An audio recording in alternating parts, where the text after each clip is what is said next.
Hello, I am Christopher Antonucci, and this is my final project for EDU 637 Online Assessment and Evaluation. This project aims to use an online collaboration tool, in this case Google Meet, to assess and evaluate two online learning policies. I will explore the rationale, strengths, and limitations of blended learning in closing the digital divide in education. The rationale for blended learning is what the Christensen Institute refers to as, quote, disruptive innovation, end quote, a way to transform education to improve student outcomes. Blended learning is a form of hybrid learning. The Keeping Pace study says, quote, the models of blended learning that follow the hybrid pattern are on a sustaining trajectory relative to the traditional classroom. They are poised to build upon and offer sustaining enhancements to this factory-based classroom system, but not disrupt it, end quote. For example, my school district used hybrid learning during the 2020-2021 school year. Finally, a question to ask when deciding on implementing blended learning is, will it produce improvement in student outcomes that educators are looking for? One of the first strengths of blended learning is students have some control over their education. Learning partly online allows students some element of control over time, place, path, and/or pace. Learning occurs at school and at home. It is an integrated learning experience where the modalities and the student's learning path within a course or subject are connected according to keeping pace. With the promise of its strengths, there are limitations to blended learning. Technological devices like laptops and tablets will not be disruptive enough, despite what educators may say. Quoting the Christensen Institute in Keeping Pace, the Institute says a, quote, common misreading of the theory of disruptive innovation is that disruptive innovations are good and sustaining innovations are bad. This is false. Sustaining innovations are vital to a healthy and robust sector as organizations strive to make better products or deliver better services to their best customers, end quote. Our classrooms, in person and online, need technology that will be useful in the long term, not just the latest that works in the short term. Also, there is confusion from program providers of content, technology, instruction, professional development, and other services. Many providers offer more than one type of product or service. Providers offer different trade-offs between flexibility and integration. Also, providers themselves are constantly changing. This creates more work for educators, especially if programs change providers less than a year after adopting a provider. Another limitation to blended learning is it benefits students who are already doing well and are able to do it.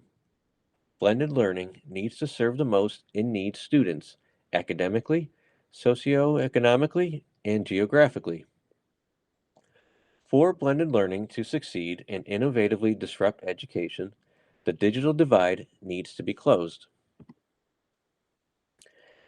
Keeping Pace says, quote, we're students, there is a substantial difference between going to school in a state committed to quality online and blended learning opportunities and a state without. This difference is large and growing and threatens to open a new educational divide, one separating students who access 21st century learning opportunities and those who do not. End quote. 87% of households have access to a device, but only 73% have internet access as of 2021.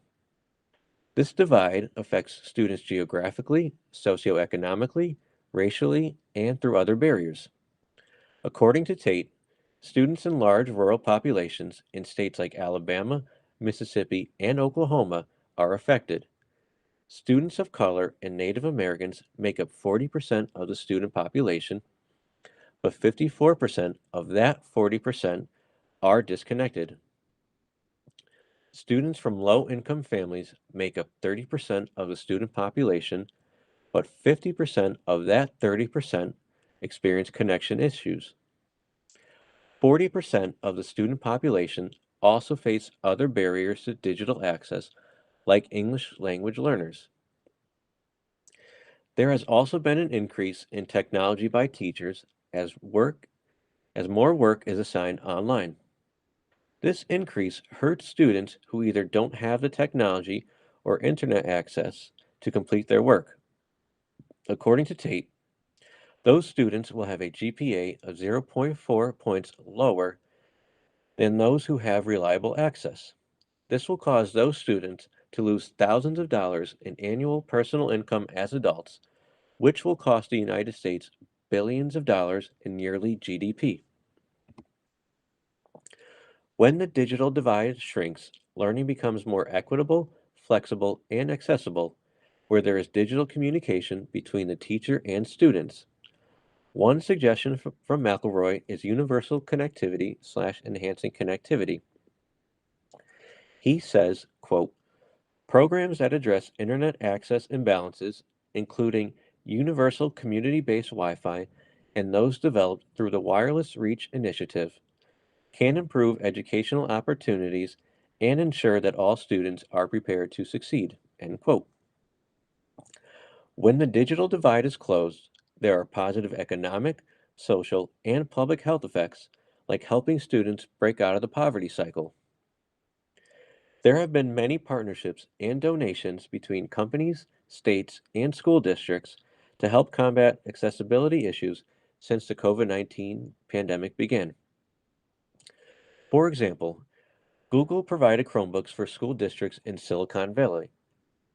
Another example is a Pennsylvania district partnered with Carnegie Mellon University to help develop computer science curriculum and train teachers to better prepare students for a digital education. These partnerships and donations allowed the divide to narrow by 4 million from March 2020 to December 2020. There are also limitations to consider if nothing is done to close the digital divide. It will lead to severe learning loss and a rising dropout rate.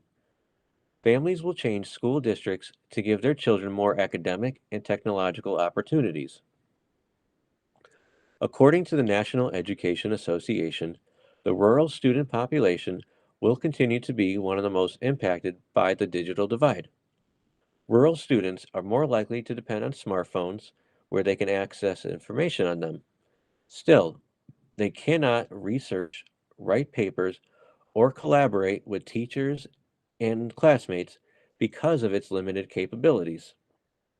They will have fewer digital skills, complete less work, and have a lower GPA than their classmates and other students in their district, state, and the country. So, to recap, expanding blended learning and closing the digital divide can improve student outcomes, help those who are affected because of various means, and doing so helps students and the country. It would allow students to have control over some learning, make learning accessible, equitable, and flexible, and there's already been progress since 2020 in narrowing the divide through different partnerships and donations. As McElroy said, not doing so would risk leaving behind a quote, subsection of America's youth, end quote. It wouldn't benefit the students who need it the most, which causes students to drop out or decrease their learning, particularly hitting the rural student population the hardest. To go along with the Keeping Pace study, these are additional resources I found while researching blended learning and closing the digital divide. I hope you found this presentation informational and took something away from it. Thank you for your time.